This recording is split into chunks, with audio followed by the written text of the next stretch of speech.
예수님께서 복에 대해서 말씀하실 때에 그 복의 조건은 뭔가 다 이렇게 뭔가 역설적인 것을 보게 됩니다.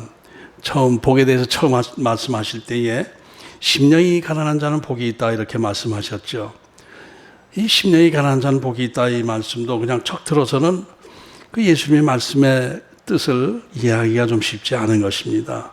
우리가 일반적으로 생각하는 그 복의 조건과는 개념이 좀 반대 같은 생각이 들어요. 그래서 지난주에도 예수님의 그 말씀을 깊이 묵상하면서 인간의 그 영적 파탄 상태까지 내려갈 때에 자기 자신을 포기하고 겸손하게 하나님을 바라보고 의지하게 될 때 그때 하나님의 축복이 임하게 되면서 천국 백성이 된다라는 말씀으로 은혜를 같이 나누었습니다.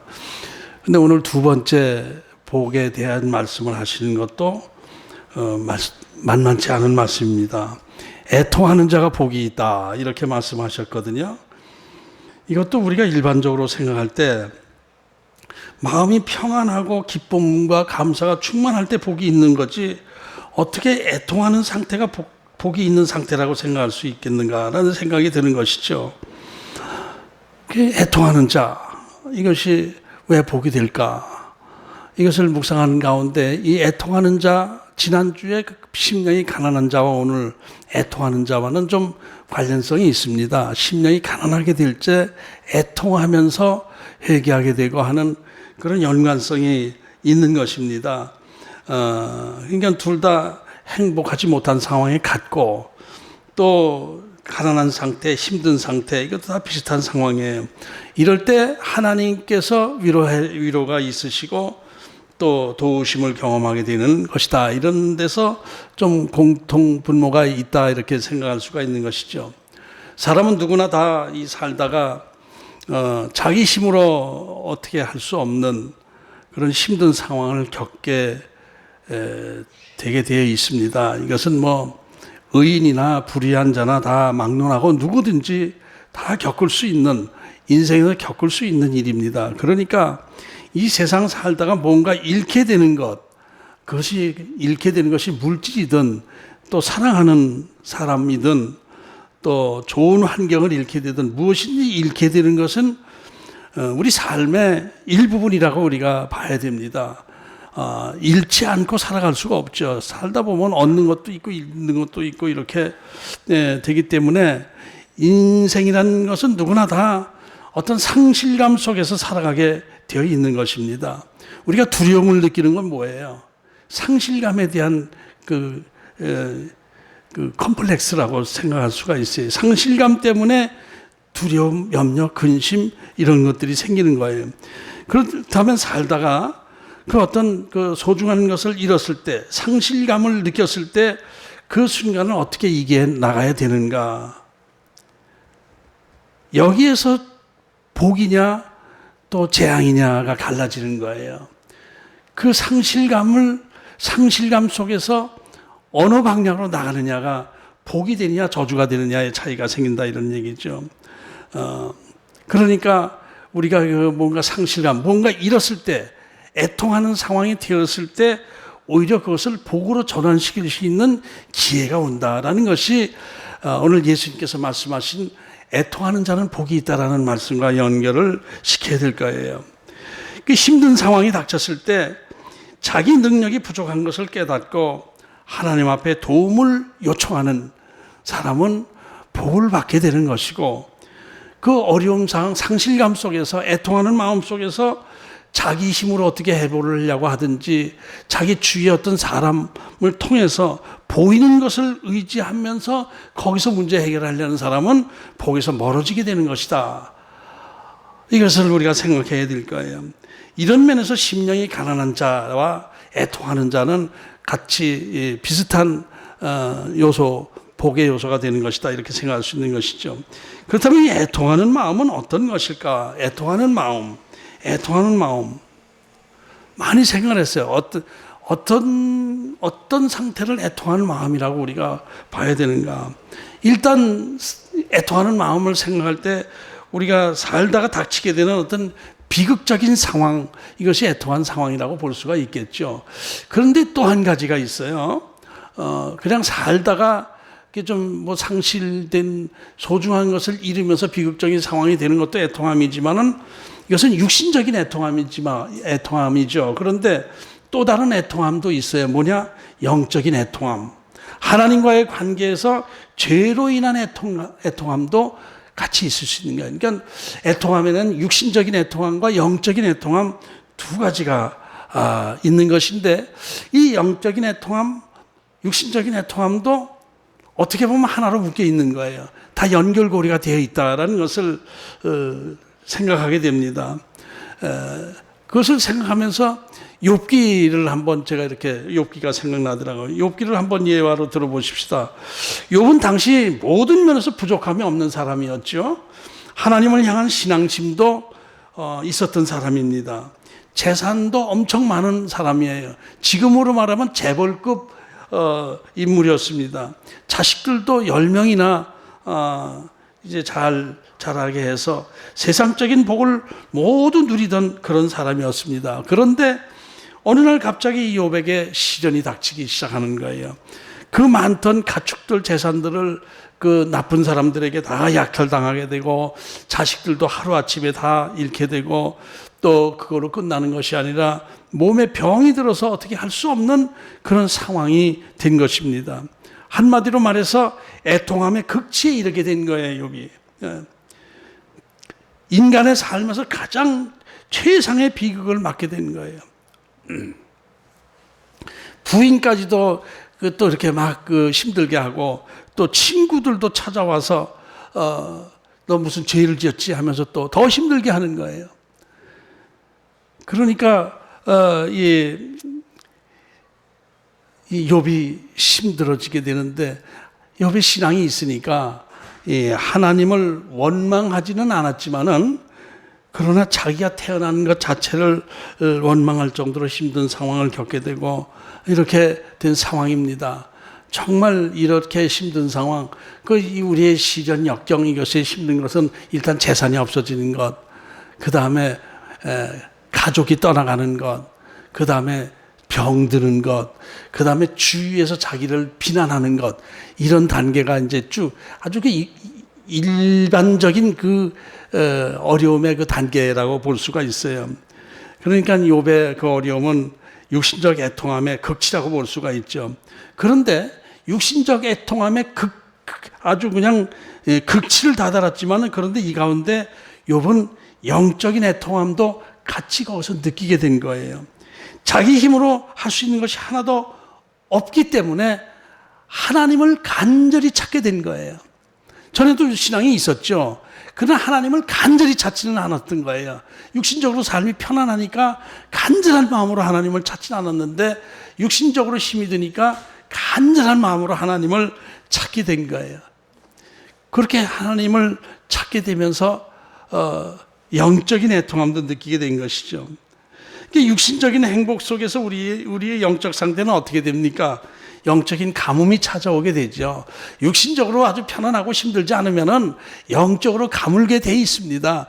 하나님이 그렇게 아주 필요한 존재처럼 느껴지질 않아요. 하나님과의 관계가 멀어지게 되어 있는 것입니다. 하나님이 그렇게 중요한 분같이 생각이 안 돼요. 하나님 없어도 자기가 편하게 사니까. 그러다 보니까 어떤 영적인 세계를 바라보기보다는 육신적인 그 환경 속에서 만족하면서 살아가게 되는 거예요. 이렇게 되는 거예요.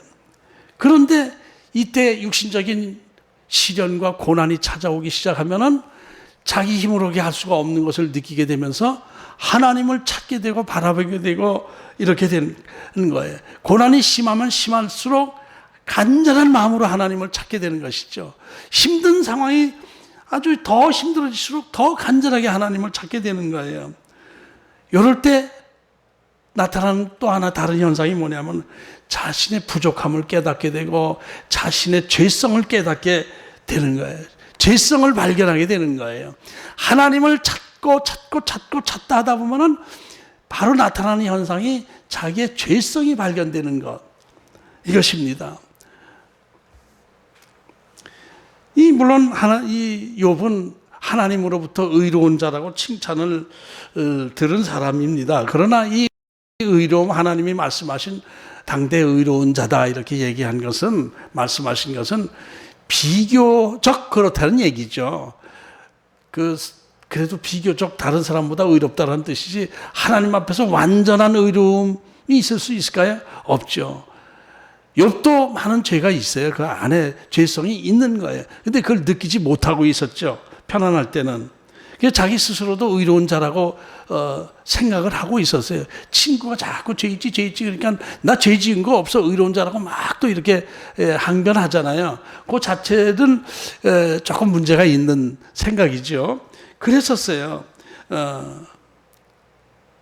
그리고 나중에 고백할 때 뭐라고 그랬죠? 그 전에는, 고난이 생기기 전에는 하나님을 귀로만 들었는데 이 고난 속에서 하나님을 만나게 되었다. 보게 되었다. 인격적으로 만나게 되었다. 이런 고백을 한 거예요. 그러니까 신앙적으로 영적인 그 충전이 된 거예요. 그 시련 속에서, 그 육신적인 애통함 속에서 영적인 애통함을 겪으면서 하나님을 만나게 된 거예요. 이 하나님을 만나게 됨으로 해서 결과적으로 욥은 갑절의 복을 누리게 된 것이죠. 그러니까 전에 잘 나갈 때의 복, 그 육신적으로 편안할 때의 복, 뭐 재산이 많고 재산이 늘어나고 자식들이 편안하게 잘 있고 하는 거, 그거 복이죠. 물론 복이지만은 그 가운데 하나님과의 거리감이 생겼기 때문에 진정한 복에서는 좀 거리가 멀어진 것이다. 이렇게 볼 수가 있는 거예요. 그리고 한순간에 다 없어졌잖아요. 한순간에 다 없어질 수 있다라는 것은 진정한 복이라고 볼 수는 없는 것이죠. 복이 이렇게 있지만 그렇게 쑥 날아가 버릴 수 있는 것은 그게 진정한 복인가요? 아니에요. 언제든지 없어질 수 있는 거니까 진정한 복이라고 할 수가 없어요. 진정한 복은 영원성이 있어야 돼요. 영원성. 그러나 어쨌든 이 욥은 이 육신적인 애통함이 영적인 애통함으로 연결됨으로 해서 내 밖에 계시던 하나님, 귀로만 듣던 하나님, 내 안에 계신 하나님으로 경험하게 되고 절실한 마음으로 하나님을 찾으면서 그 오랜 기간 동안 침묵하시던 하나님께서 결국 나타나서 말씀을 주심으로 해서 진정한 복을 경험하게 된 것이죠. 지난 금요 예배 때 김병상 목사님의 설교를 듣게 되었는데, 설교 제목이 팬인가 제사,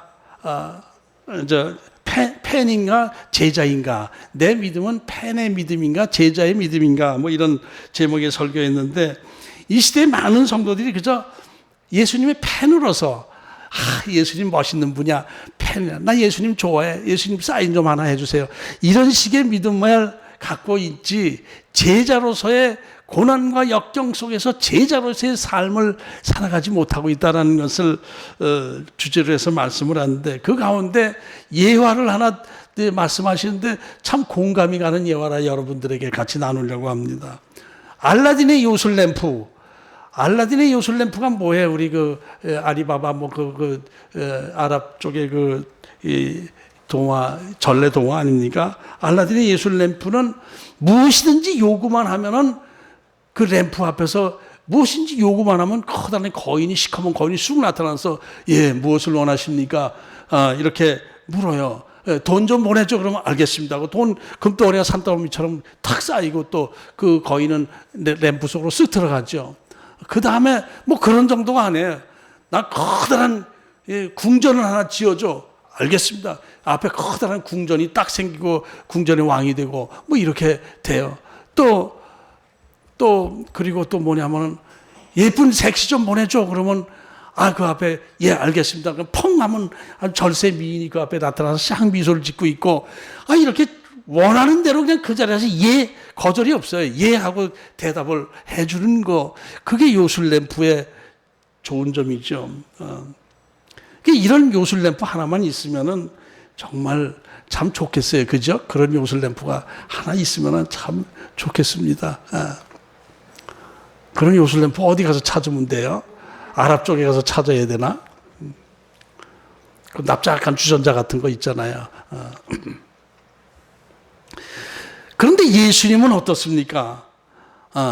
요술램프 같이 좋으신 분인가요? 돈 좀 보내주세요 하면 예수님에게 돈 보내주십니까? 큰 50평짜리 큰 아파트 좀 하나 좀 보내주세요. 그러면 아파트가 딱 내 앞에 생깁니까? 예쁜 색시 좀 내 앞에 좀 보내주세요. 그래도 안 생기죠. 예. 요술램프보다는 예수님이 훨씬 못하신 것 같아요. 그래요. 대개는 그냥 침묵하고 계실 때가 많아요. 그리고 예수님의 특징은 우리의 기도를 들어주시고 안 들어주시고는 예수님 마음대로지 우리 마음대로가 아니더라고요. 보니까 예수님의 뜻 안에서 응답해 주신 거지 내 뜻 안에서 응답이 안 되더라고요. 요술램프는 무조건 내 생각대로 다 해준단 말이에요. 그러니까 예수님은 좀 답답한 데가 있고 요술램프는 화끈해 쿨한 데가 있어. 무엇인지 얘기만 하면 다 들어줍니다. 이렇게 돼요. 그렇다면 여러분은 예수님과 요술램프 중에서 둘 중에 하나를 선택하라고 그러면 어떤 것을 선택하시겠습니까? 금요일 날 저는 요술램프요 그랬어요. 그냥 바로 0.5초 안에 요술램프요 그랬어요. 예수님보다 요술램프가 훨씬 더 화끈하니까.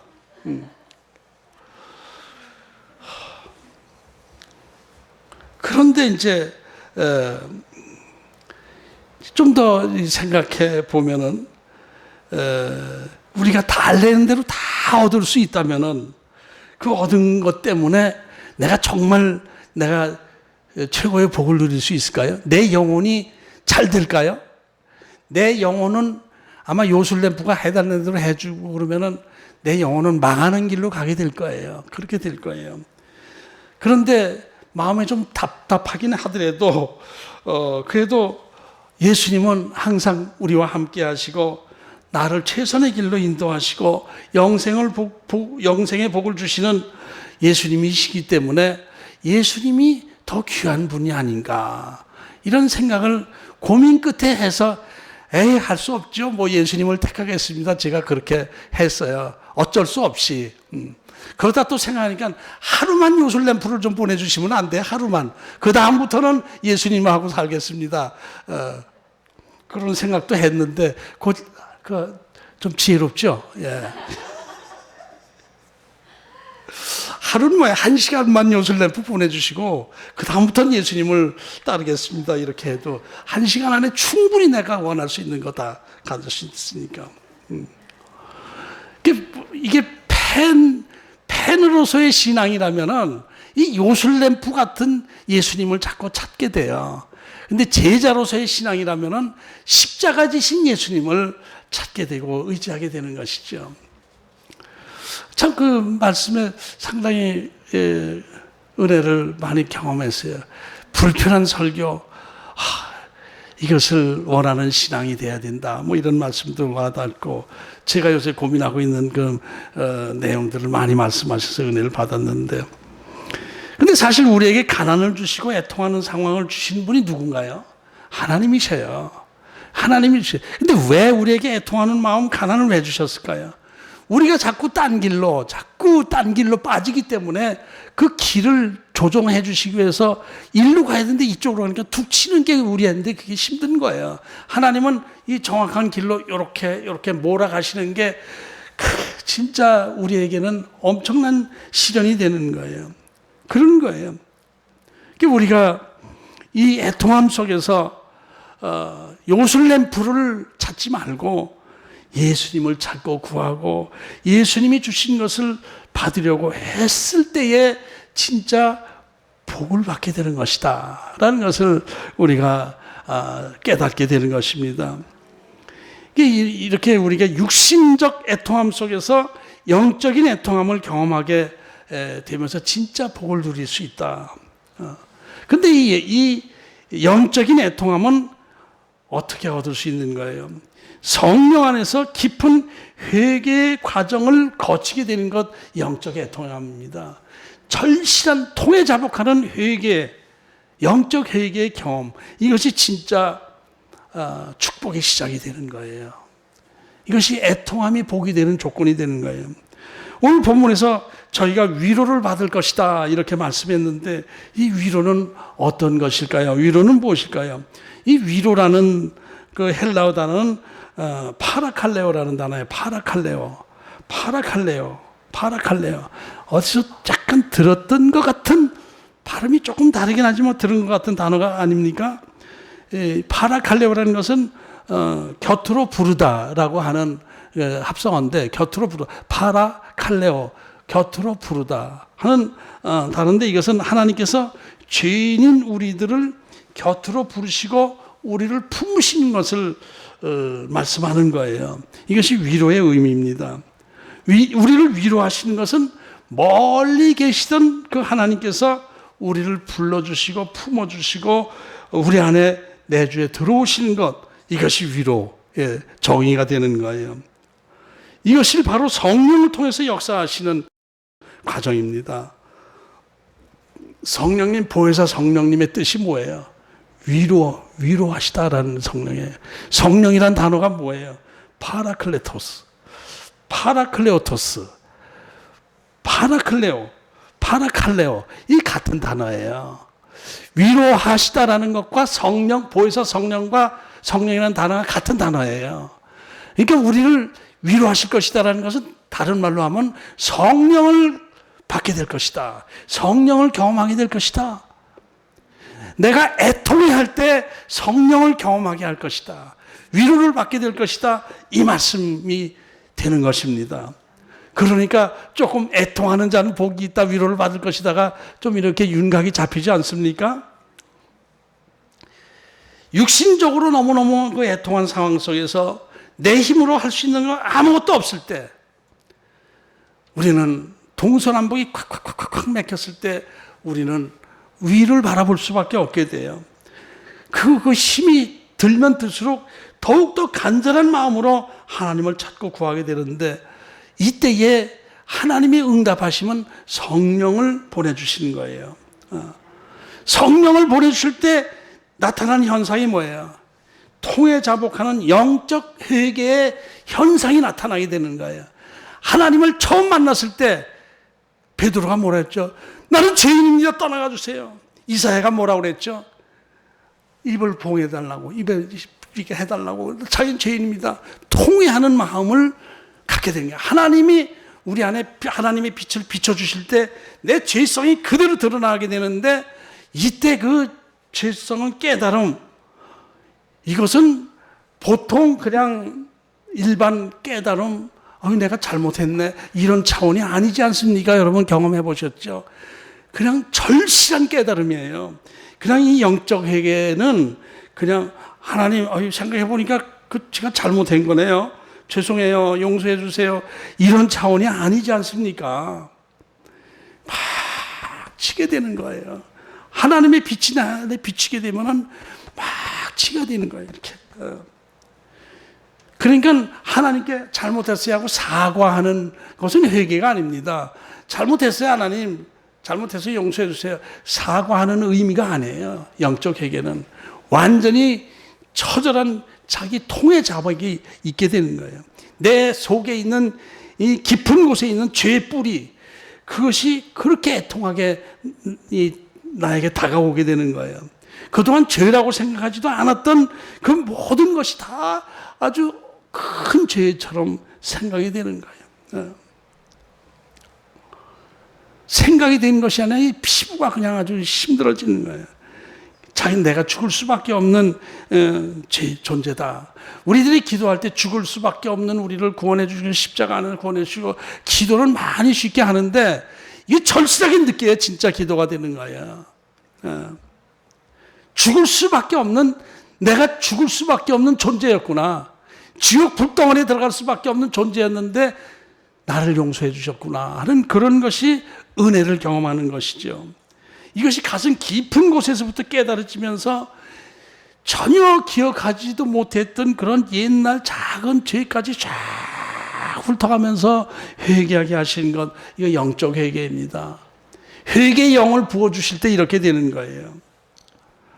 이것이 파라클레오토스, 위로자 성령께서 우리 안에 들어오실 때 나타나는 현상, 죄성 있는 나 자신을 절실하게 깨닫게 하시는, 애통하는 그 상태를 주시는 것이 성령님의 위로의 역사다, 이렇게 볼 수가 있는 것입니다. 그래서 이 영적 애통 과정을 거치면서 죄를 고백하게 되면서 그 죄가 용서함 받았다라는 것을 느끼게 되면서 그 애통함과 기쁨, 감사, 환희, 감격 이런 것으로 확 바뀌게 되는 거예요. 이런 경험들 하신 분들 계시죠? 그런 경험을 세게 하는 분일수록 제가 제 경험상으로는 좀 죄를 많이 진 분들이 더 그렇더라고요. 더 세게 회개하더라고요. 근데 죄를 좀 덜 지신 분들은 가볍게 백신 지나가는 것처럼 싹 지나가는데, 죄를 많이 진 사람은 세게 고통이 와요. 백신 그 후유증이 오는 것처럼 그렇더라고요. 희경이도 그런 경험했다며 옛날에. 이것을 보통 이제 우리가 거듭남의 체험이다 이렇게들 얘기를 하지만은, 사실 이런 거 비슷한 영적 체험은 처음 한번 거듭날 때 한 번만 하는 것이 아니라 계속 성화의 과정에서 통에 자복할 때 계속 하나님을 만나는 순간마다 이런 경험을 하게 되는 거예요. 진정으로 통에 자복하는 그 시간에 이런 경험을 계속 하게 되는 거예요. 어디 잘못 이해하는 사람은 처음 한 번 경험, 그거를 계속 간증하는 사람이 있는데 그 한 번만 되는 것이 아니에요. 그 한 번만, 맨 처음에 그 경험, 요거만 자꾸 얘기하는 사람은 조금 그 아슬아슬한 신앙 안에 있는 것입니다. 계속되는 그 통해 자복 하면서 그 영적인 회개하면서 하나님을 만나는 경험을 성화의 과정에서 계속 해나가는 것, 이것을 애통하는 신앙이라고 그래요. 애통하는 신앙을 우리가 가져야 돼요. 사실 옛날에는 이 애통하는 신앙이 많이 있었어요. 그래서 부흥회 때 울고불고 뒹굴르고 하는 일이 많이 있었어요. 근데 요즘 부흥회 부흥 강사들은 그래서 막 그 만담하듯이 웃기는 걸로 끝나요. 깔깔깔깔깔깔 웃고 나서 오늘 은혜 많이 받았다 그래요. 달라요 이게. 통에 자복하고 뒹굴뒹굴 애통하는 신앙이 돼야 진짜 신앙이 되는 거예요. 기쁨, 감사 이런 것만 너무 강조하다 보니까, 긍정적인 신앙 이런 거 강조하다 보니까 그냥 죄를 회개하더라도 하나님 죄송해요, 잘못했어요, 다시는 안 그럴게요, 알았어요, 이렇게 하는 걸로 이게 회개가 아닌 거예요. 이런 걸로 끝나다 보니까 그냥 성화가 되지 않아요. 변화가 되지 않아요. 계속 십자가는 목걸이에서 이 목걸이 장식품으로 걸고 다니면서 애통하는 신앙으로 우리가 바뀌어야 돼요. 날마다 나를 성찰하면서 내가 죄성에서 벗어내려고 애를 쓰고 통에 자복하고 이렇게 해야 되는 거예요. 그럴 때 성화의 과정을 밟게 되는 것이고 하나님과 가까워지게 되는 거예요. 이런 것을 경험할 수 있는 애통하는 신앙이 되시기를 주의 이름으로 축복합니다. 이 애통하는 회개는 성령 안에서 반드시 이루어지는 것이지 내가 내 머리로 이렇게 해서 되는 것이 아니에요. 제가 처음에 이제 하나님의 역경 속에서, 시련과 역경 속에서 하나님 앞에 돌아왔을 때에 주위에 어느 분이 그러더라고요. 회개를 해야 된다고. 회개를 내가 어떻게 뭘 잘못한 게 있다고 회개를 해요. 그렇게 크게 잘못했다고 난 깡패짓도 안 했어요. 내가 뭘 해도 먹고 살려고 애쓰다가 이렇게 뒤집어진 것이지 죄를 내가 얼마나 지었냐고. 그래도 깊이 생각하면 죄가 생각나니까, 생각 안 나면 쭉 적으라고, 이걸 이렇게 하나하나 찾아서 적어가지고 기도할 때 그거를 불 태워서 딱 없애버리면은 죄가 용서함 받는다고. 그래서 그렇게도 해봤는데 그거 하나의 형식이더라고요. 그거 회개가 아니에요. 성령이, 회개의 영이 부어지면서 성령이 막 터뜨려서 나도 모르게 그냥 통해 자복하는 그 회개가 진짜 회개인 것입니다. 그러니까 이 복은 내 머리로 얻어지는 것이 아니에요. 성령 안에서, 성령의 이 위로하심 안에서 회개가 이루어지고 또 가슴을 치면서 통해 자복하면서 이 영적인 복을 얻게 되는 것이죠. 이렇게 통해 자복하는 신앙, 이것이 나를 변화시키게 되는 것이고 성화의 과정을 밟게 되는 것이고 성숙한 신앙으로 발전하게 되는 것입니다. 그래서 우리 이 시대에 이 애통하는 신앙을 회복해야 돼요. 요즘 교회의 모습 너무너무 안일하지 않습니까? 너무너무 안일한 신앙들이에요. 하나님께 예배드리는 자세가 너무 그냥 가벼워요. 그냥 쉽게. 팬으로서 아유 내가 사랑하는 예수님 만나러 왔어요. 그냥 이런 정도. 사랑해요. 요새는 또 이렇게 하지 않고 이렇게 많이 하더라고요. 이렇게. 이런 신앙 안에 머물러 있다 보니까 이게 변화가 안 되는 거예요. 애통하는 신앙이 돼야 돼요. 팬 신앙 가지고는 내 신앙이 자라지 않아요. 제자로서의 신앙, 나를 희생하면서 헌신하는 십자가 신앙을 가져야 이것이 진짜 신앙이요 복받는 신앙인 거예요. 애통하는 신앙이 회복되어야 될 줄 압니다. 그래야 진정한 복을 누릴 수 있게 되는 거예요. 진정한 복을 경험하게 돼요. 이제 한참 고민하다가 제 자신에 대한 경험을 좀 잠깐 간증하려고 합니다. 너무 간증 길게 하면 몇 시간도 모자라겠지만 가볍게 오늘 주제에 맞는 부분을 잠깐 간증하려고 해요. 제가 젊어서 세상에서 이제 제멋대로 자기 잘났다고 자기 의 안에서 제멋대로 살다가 하나님께서 도저히 얘는 안 되겠구나. 그래가지고 한 대 탁 때린 거예요. 너무 방향이 자꾸 벗어나니까 툭 친 거예요. 이쪽으로 하려고. 그렇게 해주면서 인생 시련을 겪게 되었죠. 완전히 망한 상태에서 어떻게 앞이 캄캄하게 보이지 않는 상황입니다. 파출소에서는 수시로 찾아와요. 의정부 검찰에서 통지가 왔는데 나를 집에 찾아가서 내가 있으면 좀 붙잡아 오라고 그래서 왔다고. 그래 이제 근데 내가 방에 있으면 파출소에서 오면 장롱 속으로 쏙 들어가죠. 그리고 없다고 그래. 그러면 어떤 여자분이 거짓말 하더라고요. 그분 요새 집에 안 들어와요 그러시더라고요. 그렇게 되고 그러니까 나 자신이 좀 몸을 숨기기 위한 목적도 있고 또 내 힘으로 어떻게 할 수 없는 상황 속에서 걔도 보이지 않는 하나님을 좀 만나볼까 하는 생각으로 하나님을 찾아서 기도원 생활을 오래 하게 되었어요. 기도원 생활을 오래 하게 되었어요.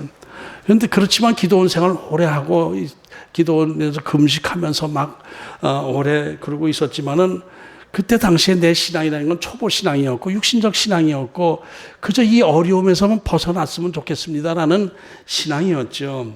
그래서 기도할 때도 하나님 돈 좀 보내주세요. 돈 좀 보내주세요. 요술단지요. 요술램프요. 돈 좀 보내주세요. 내 앞에 커다란 궁전 하나 지어주세요. 이런 기도만 하면서 옛날에 어렸을 때 배웠던 찬송가는 여러 개 아니까 내 주를 가까이 하게 함은 이런 찬송가 부르고 이렇게 하면서 하나님을 찾고 있었는데 쉽게 하나님을 그렇게 쉽게 만나 주십니까? 하나님은 결코 요술램프 같은 하나님은 아니시거든요. 그래서 그냥 그렇게 그럭저럭 그냥 그러고 있었죠. 그렇게 기도하고 있는데 그때에 내 근처에 저쪽 옆에 이렇게 어떤 젊은 여인이 한 사람 있었는데 이렇게 상황을 보니까 얼굴이 컴컴해요. 탁 보니까 저 사람 잘못하면 자살할지도 모르겠다 할 정도로 눈에 띄게 얼굴이 컴컴해요. 그냥 눈이 컴컴한 얼굴로 이렇게 있는데 나하고 좀 비슷한 상황인가 보다 하고 내가 유심히 이렇게 봤는데 비슷한 게 또 있더라고요. 기도도 깊이 안 하는 것 같더라고요. 그냥 막 이러고 있고 만 있어요. 막 기도원에서 옛날에 기도할 때는 막 이러고 다 그러잖아요. 근데 돈 좀 보내주세요. 돈 좀 보내주세요. 할 말이 없으니까 눈 뜨고 이렇게 그 여자 보면 그 여자도 이러고 있어 그냥. 그러니까 그 신앙 수준도 나와 비슷하고 상황도 나와 비슷한 거 아닌가. 그래서 그 여자분을 계속 나는 수시로 이렇게 주시하고 있었는데 그러던 어느 날 설교가 끝나고 나서 통성 기도를 하는데 갑자기